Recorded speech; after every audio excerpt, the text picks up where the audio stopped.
आज मैं आपको फागुन मास के कृष्ण पक्ष की एकादशी विजय एकादशी की कहानी सुनाने जा रही हूँ। आपको पसंद आए तो लाइक और सब्सक्राइब करें और कमेंट में ज़रूर बताएं कि आपको कहानी कैसी लगी। त्रेता युग में श्री रामचंद्र जी को जब 14 वर्ष के लिए वनवास हो गया था, तब वह श्री लक्ष्मण जी तथा जानकी जी सहित पंचवटी में निवास करने लगे थे। इस जगह से रावण ने श्री सीता जी का हरण किया। इस दुखद समाचार से श्री राम जी अत्यंत व्याकुल हुए और सीता जी की खोज में चल दिए। घूमते घूमते वे मरणासन जटायु के पास पहुँचे। कुछ आगे चलकर इनकी सुग्रीव से मित्रता हो गई और इन्होंने बाली का वध किया। श्री हनुमान जी ने लंका जाकर सीता जी का पता लगाया।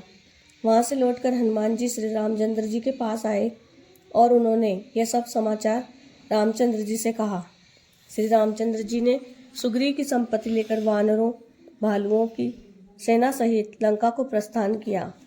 श्री रामचंद्र जी जब समुद्र के किनारे पहुँचे तब उन्होंने महान और अगाध मगरमच्छ से युक्त समुद्र को देखा और श्री लक्ष्मण जी से कहा, हे लक्ष्मण, इस समुद्र को हम किस प्रकार पार कर सकेंगे।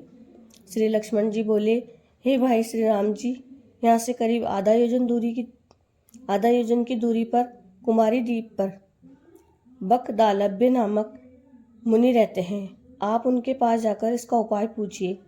लक्ष्मण जी के वचनों को सुनकर श्री रामचंद्र जी बकदालभ्य ऋषि के पास गए और उनको प्रणाम करके बैठ गए। मुनि ने उनसे पूछा, हे श्री राम जी, आप यहाँ कहाँ से पधारे हैं।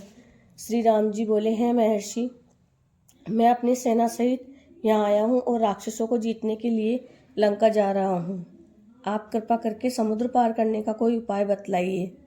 बकदालभ्य ऋषि बोले, हे श्री राम जी, मैं आपको एक उत्तम व्रत बतलाता हूँ।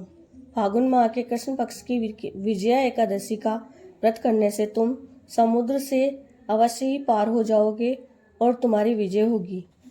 हे श्री राम जी, इस व्रत की विधि यह है कि दशमी के दिन स्वर्ण, चांदी, तांबा या मिट्टी किसी एक का घड़ा बनावें। उस घड़े को जल से भरकर उस पर पंच पल्लव रखकर वेदिका पर स्थापित करें। घड़े के नीचे 7 अनाज रखें और ऊपर जौ रखें। उस पर श्री नारायण भगवान की स्वर्ण प्रतिमा स्थापित करें। एकादशी के दिन स्नान आदि नित्य क्रम से निवृत्त होकर धूप, दीप, नैवेद्य, नारियल आदि से भगवान की पूजा करें। उस दिन भक्ति पूर्वक घड़े के सामने व्यतीत करें और रात्रि को भी उसी तरह बैठे रहकर जागरण करें। द्वादशी के दिन नदी या तालाब के किनारे स्नान आदि से निवृत्त होकर उस घड़े को ब्राह्मण को दे देवें। हे राम, यदि तुम इस व्रत को सेनापतियों के साथ करोगे तो अवश्य ही विजयी होंगे।